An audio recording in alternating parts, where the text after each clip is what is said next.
আসসালামু আলাইকুম ভিউয়ার্স, আমি জেসমিন। এই মুহূর্তে আপনারা সবাই কানেক্টেড আছেন জেসমিনস বেবি কেয়ার টক ইউটিউব চ্যানেলটির সাথে। আপনার বাচ্চা কি খুবই চুপচাপ, আত্মবিশ্বাস কম, নাকি একটু বড় হলেই আপনার কথা শুনবে না, এই ভয় পাচ্ছেন?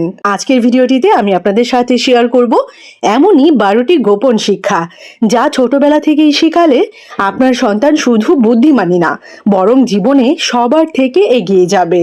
প্রথম শিক্ষাটি হচ্ছে নিজের মত প্রকাশ করতে শেখান।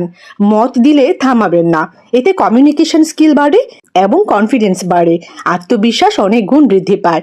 যেমন, তুমি কি ভাবছো? এই প্রশ্নটা প্রতিদিন করুন। আপনি কি আপনার বাচ্চাকে এই প্রশ্নটা প্রতিদিন করেন বা মাঝে মাঝেই করেন? তুমি কি ভাবছো?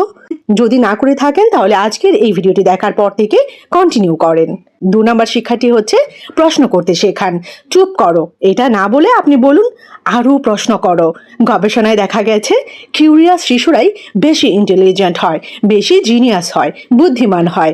যেমন একটি ছোট উদাহরণ দিই, আকাশ নীল কেন? গুগল না, তার সাথে আলোচনা করুন। 3 নম্বর শিক্ষাটি হচ্ছে বাচ্চাকে ভুল করতে দিন। ভুল মানে শেখার সুযোগ। ভুল থেকেই বাচ্চা শিখতে পারে এবং সেখানেই শেখার সুযোগ তৈরি হয়, এটা ভালো করে বুঝুন। হার্ভার্ড রিসার্চের একটি ইন্টারেস্টিং ফাইন্ডিংস রয়েছে। মিস্টেক বেসড লার্নিং সবচেয়ে ইফেক্টিভ হয় এবং বাচ্চাকে ভুল করলে বকবেন না, জিজ্ঞেস করুন কি শিখলে তুমি। 4 নম্বর শিক্ষাটি হচ্ছে সমস্যা সমাধান করতে দিন। সব কিছু নিজে করে দেবেন না। এতে কি হয়, ব্রেন কানেকশনস শক্তিশালী হয়, স্ট্রং হয়, মজবুত হয়, নিউরাল পাথওয়েজ অনেক বেশি শক্তিশালী হয়। খেলনা ভাঙলে বাচ্চাকে নিজে ঠিক করতে বলুন। বাচ্চা যদি নিজে ঠিক করতে না পারে, অ্যাটলিস্ট বাচ্চাকে মোটিভেট করুন যেন সে চেষ্টা চালিয়ে যায়। 5 নম্বর শিক্ষাটি হচ্ছে প্রতিদিন গল্প পড়ার অভ্যাস। দেখুন, গল্প থেকেই ইমাজিনেশন স্কিলটা অনেক গুণ বৃদ্ধি পায়, বাচ্চার স্মৃতিশক্তি ভালো হয়, মেমোরি বুস্ট আপ হয়। গবেষণায় প্রমাণিত প্রতিদিন গল্প পড়ার অভ্যাস করলে রিডিং আইকিউ অনেক গুণ বৃদ্ধি পায়। মোট কথা, প্রতিদিন গল্প পড়ার অভ্যাস রিডিং আইকিউ বাড়ায়। আজকেই রুটিনে অ্যাড করে ফেলুন, ঘুমের আগে একটা গল্প বাধ্যতামূলক। 6 নম্বর শিক্ষাটি হচ্ছে ছোট সিদ্ধান্ত নিতে দিন। কি পড়বে, কি খেলবে, নিজে বেছে নিতে দিন। ডিসিশন মেকিং স্কিল তৈরি হয় এতে করে ফিউচার লিডারশিপ তৈরি হয়। খুবই ইন্টারেস্টিং, তাই না? 7 নম্বর শিক্ষাটি হচ্ছে আবেগ বুঝতে শেখান বাচ্চাকে। কাঁদছো কেন, এই প্রশ্ন করুন বাচ্চাকে। এতে কি হয়, ইমোশনাল ইন্টেলিজেন্স ভালো হয় এবং ইমোশনাল ইন্টেলিজেন্স কিন্তু সাকসেসের বড় ফ্যাক্টর। নিজের অনুভূতি বলতে শেখান বাচ্চাকে। 8 নম্বর শিক্ষাটি হচ্ছে খেলাধুলা বাধ্যতামূলক। শুধু পড়া না, খেলাও জরুরি। ফিজিক্যাল অ্যাক্টিভিটি ব্রেন গ্রোথ বাড়ায়। আপনি কি ইনফরমেশনটা জানতেন বা কতটুকু জানতেন আমাকে কমেন্ট সেকশনে জানাবেন এবং আজকেই রুটিনে অ্যাড করে ফেলুন। প্রতিদিন 30 মিনিট অ্যাক্টিভ প্লে। আপনার বাচ্চা কি প্রতিদিন 30 মিনিট 30 মিনিটস অ্যাক্টিভ প্লে করে? আমাকে কিন্তু কমেন্ট সেকশনে জানাতে ভুলবেন না। 9 নম্বর শিক্ষাটি হচ্ছে রুটিন তৈরি করুন। দেখুন, ডিসিপ্লিন থেকেই কিন্তু সাকসেস আসে এবং সেটা কনসিস্টেন্ট হতে হয়। কনসিস্টেন্সি থেকেই কিন্তু সাকসেস তৈরি হয় এবং নিয়মিত অভ্যাস ব্রেন ইফিসিয়েন্সি বাড়ায় এবং একদিন করলো আরেকদিন করলো না এরকমটা যেন না হয়। একটা সুন্দর রুটিন তৈরি করুন বাচ্চার জন্য। ঘুম, পড়া, খেলা সব কিছু নির্দিষ্ট সময়ে।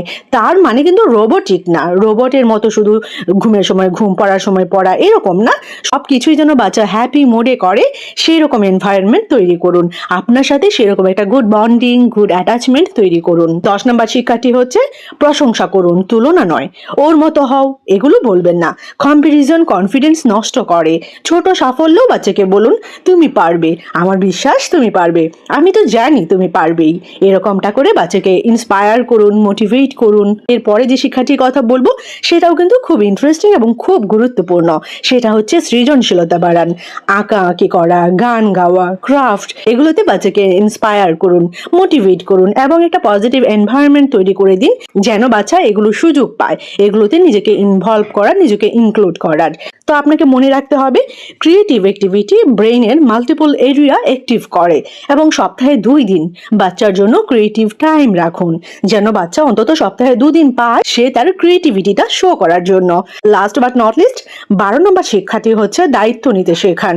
এটা কিন্তু ভীষণ ইম্পর্টেন্ট। রিসেন্টলি আমি একটি ভিডিও আপলোড করেছি জাপানিজ কৌশল নিয়ে, কিভাবে বাচ্চাদের রেসপন্সিবিলিটিটা গ্রো করা যায়। আপনারা কাইন্ডলি সেই ভিডিওটা চেক করে নেবেন। আমার বিশ্বাস আপনারা আরো কিছু ইনডেপথ ইনফরমেশন জানতে পারবেন। আবার বলছি, লাস্ট বাট নট লিস্ট, দায়িত্ব নিতে শেখান। এই শিক্ষাটি খুবই গুরুত্বপূর্ণ বাচ্চার জন্য।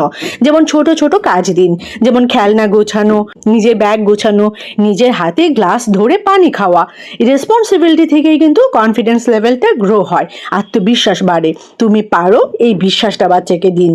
একজন মা প্রতিদিন তার ছেলেকে শুধু একটা প্রশ্ন করতেন, আজ তুমি নতুন কি শিখলে আমাকে একটু বলো। 5 বছর পর সেই ছেলেটা শুধু পড়াশোনায় না, জীবনের প্রতিটা জায়গায় সবার থেকে এগিয়ে গেল। কারণ সে শিখেছিল শেখা কখনো থামে না। মনে রাখবেন, সন্তান জন্মগতভাবে জিনিয়াস হয় না, তাকে তৈরি করতে হয়। আজ থেকেই এই 12টা শিক্ষা শুরু করুন, আর দেখুন 1 বছরে আপনার সন্তানের জীবন কিভাবে বদলে যায়। ভিডিওটা ভালো লাগলে অবশ্যই কিন্তু লাইক করে দিবেন। এরকম ছোট বড় আরো অনেক ইনফরমেটিভ ভিডিওস পেতে চ্যানেলের সাথে কানেক্টেড থাকবেন। সবাই ভালো থাকবেন, বাচ্চাদেরকে ভালো রাখবেন। আল্লাহ হাফেজ।